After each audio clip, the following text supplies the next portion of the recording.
All right, welcome everyone to our rapid revision on capacitance. For your upcoming exams, acing this topic isn't just about memorizing formulas. It's really about building a deep conceptual grasp. So let's jump in and build that intuition together. Okay, here's the game plan. We're going to start with the absolute basics. What even is a capacitor and how is it built?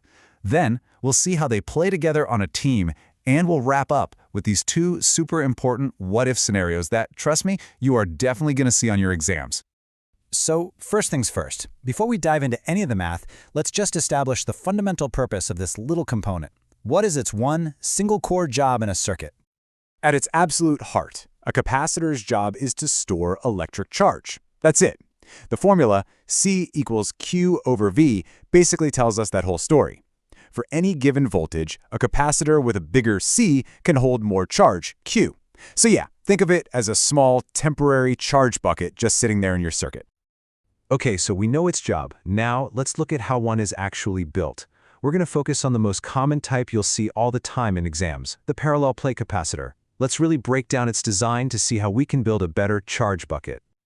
This is the classic picture you should have burned into your brain. You've got two parallel conducting plates, each with an area A, and they're separated by this tiny little distance d. They look simple, right?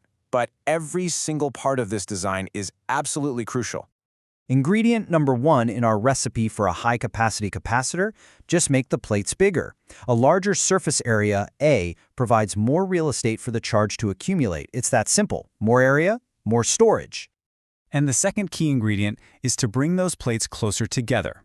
Minimizing the distance d creates a much stronger attraction between the positive charges on one plate and the negative charges on the other. This stronger pull allows way more charge to pack in for the same voltage. So a smaller gap means a bigger capacity. So what happens when you put it all together? You get this master formula. Capacitance is directly proportional to the area A and inversely proportional to the distance d. But this isn't just a formula to memorize, you guys. It's a design guide. It's the actual recipe for building a capacitor.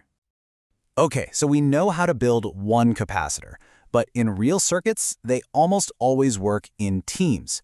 So let's take a look at how they behave when you combine them in series and in parallel. This slide right here summarizes the core rules you absolutely have to know. In series, the charge is constant because there's only one path for it to flow, like a single file line. In parallel, the voltage is constant because each capacitor connects to the same 2 points, like opening multiple checkout lanes. Now here's the key takeaway, and don't miss this. Notice the formulas. They are the exact opposite of the formulas for resistors. That is a super common mistake, so lock this in your memory. Okay, we've built our capacitor, we've put it in a team, so how do we upgrade its performance? How do we make it even better at its job of storing charge? The answer is a dielectric, and really that's just an insulating material, like rubber or glass, that you stick right between the plates. When you do this, the material's molecules align with the electric field. This alignment creates a tiny, opposing electric field of its own, which reduces the overall field inside and allows even more charge to be stored. It's basically a supercharger for a capacitor. And the boost it provides? That's quantified by the dielectric constant, K. The new capacitance is simply the original capacitance multiplied by K. It's just a multiplier. For a vacuum, it's 1. But for metals, K is considered to be infinity, which is exactly why we can't use them as dielectrics. This brings us to the absolute core of so many exam problems. What happens to the charge, the voltage, and the energy when you insert a dielectric? Well, the answer depends entirely on one single thing. Is the battery still connected? Okay, scenario one, the battery is disconnected. Think about it. The charge is now trapped on the plates, so Q is constant.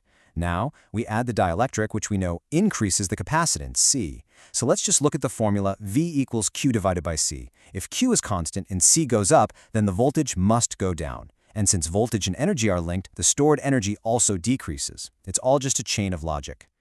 Now for the second case. The battery stays connected, and its job is to maintain a constant voltage, V, no matter what.